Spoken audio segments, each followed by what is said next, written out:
eventually we're gonna answer some questions, but I'm gonna start off with just the pre-work. We're gonna write the equation of a line. And when I go to write the equation of a line, what I need to realize is this table is giving me a bunch of points. Time, comma, water, or minutes, comma, gallons. So at 6 minutes, there's 118 gallons. And so there's 1 point. At 9 minutes, there's 142 gallons. Okay, so 9 comma 142. And then here are 2 more points out of the table. So to write the equation of a line, I want to start off by finding the slope. And in a story problem, it's good to know that slope really is rate of change. Those are synonymous, so rate of change and slope. So then to find the slope, I'm going to subtract the y's over subtracting the x's. It doesn't matter which 2 points you grab from your options. For no particular reason, I just grabbed the first 2 points here. So if I do y minus y, I have 142 minus 118 over 9 minus 6. If I simplify that, I end up with 24 over 3, and 24 divided by 3 is 8. Now let's put a label on that to really help us understand the rate of change. These numbers in the numerator, those were y coordinates, and that's gallons. The numbers in the denominator, those were x's, and so those are minutes. So we have gallons over minutes. So the number 8 has a label of gallons per minute, meaning positive 8, we're increasing 8 gallons every minute. Okay, next I want to find the y-intercept. And the y-intercept in a story problem, it's where you begin on the y-axis. Well, begin on the y-axis, what label represents the y's? It's the gallons. So when I say it's where you begin on the y-axis, but the y's represent gallons, in other words, it's the beginning number of gallons or the starting amount of water.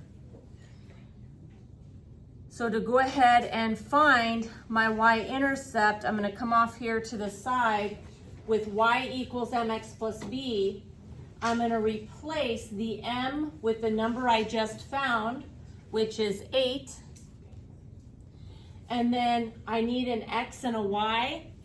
I have 4 different points. It doesn't matter which point you use. For no particular reason, I just grabbed 6 comma 118. So I'm going to replace the x with 6 and the y with 118. I have this little equation to solve here. 6 times 8 is 48. So I have 48.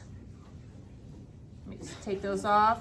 I have 48 plus b is 118. Subtract over 118 and I get 70. So one more time, what's the meaning of that? Your y-intercept is where you begin on the y-axis. Your y-axis label is gallons. So it's the initial, the starting, the beginning amount of water. And those are the questions that are asked of you. The first one is, how much water was already in the pool when Sam started adding water? Okay, another way to say that is, what's the beginning amount of water? So anytime in a story problem you're asked, what's the starting amount? In y equals mx plus b, you're trying to find the b. And that turned out to be the 70 gallons. Okay, then making a decision, which one describes it better? Let's look back at the table just really quickly. The time, 6, 9, 12, 15, the time is going up. 118, 142, 166, the number of gallons is going up. So when I'm making that decision here, as time increases, the amount of water in the pool is increasing. key word here is rate. Rate is slope. So when I'm asked for the rate, I know I want the slope, and the slope for this one, remember, was 8 gallons per minute. So I'm gonna have 8 gallons per minute. Each one of these problems is gonna require you to jot down a couple of points from the table, pick 2 points, subtract the y's over the x's to find the slope, which is your rate of change. And then you're going to take the slope that you found and one other point, and I went with 6,118, plug those in and you can find the B, and that is the initial amount of whatever the label is on the y coordinates, so the starting amount of gallons.